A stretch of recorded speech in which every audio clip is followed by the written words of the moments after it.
Here's another 5-minute mystery. See if you can solve the case before the end of the program.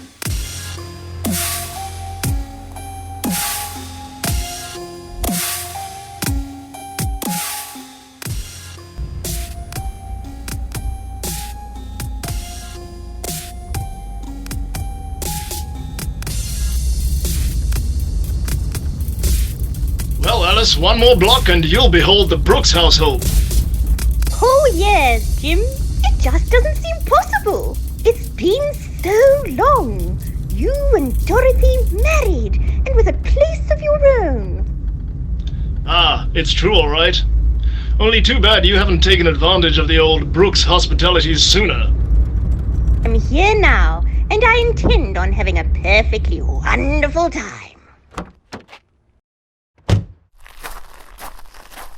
Now, here we are. What a charming place this is.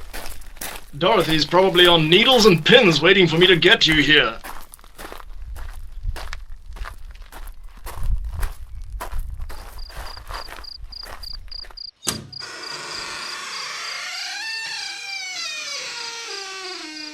Darling, it's Jim. Here's Alice. Look! What? Where? There, on the living room floor. It's Dorethy, dead.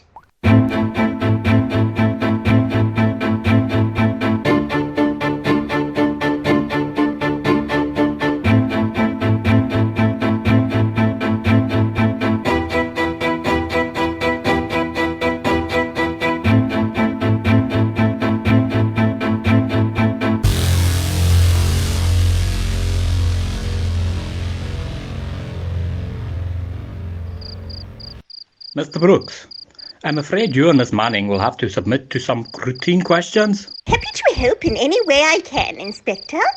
Thank you, Miss Manning. Now, Mr. Brooks, while we're waiting for some information I phoned for, I want you to tell me exactly what happened this morning.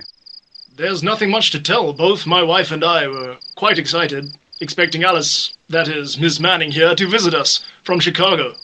I was to wait until she called me at the office. And you were there all morning? Yes, until Miss Manning's train arrived and we came out here.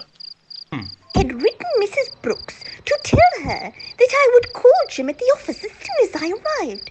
The train was an hour late. Maybe, if it had been here earlier, it may have prevented this. Well, that remains to be seen. Apparently Mrs. Brooks was sitting here in the chair putting red polish on her fingernails when she was shot from behind. The polish has spilled all over the carpet, and she was still holding the tiny brush in her hand. She must have recognized her attacker, and since he did not die instantly, she printed these 3 initials here on the floor with the polish.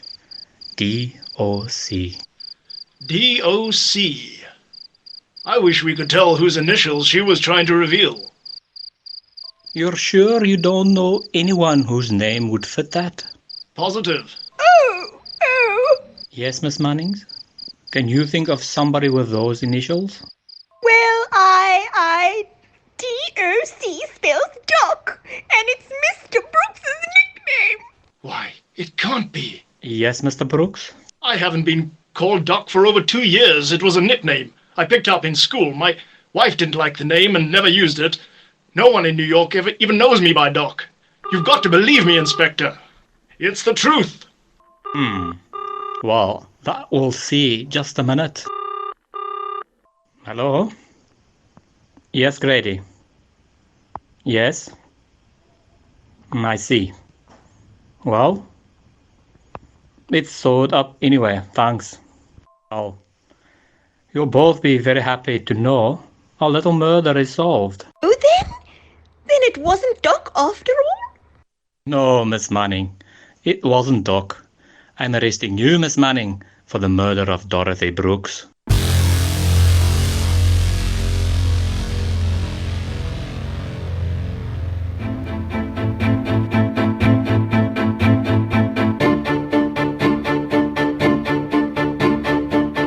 Why did the inspector arrest Miss Manning for the murder of Mrs. Brooks? In a moment, we'll hear. But first...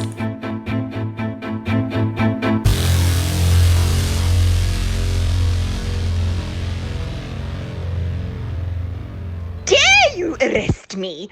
I was still on the train. Your train wasn't late, Mrs. Manning. That phone call just verified the fact. You came out here, murdered Mrs. Brooks, returned to the station and called Mr. Brooks to pick you up.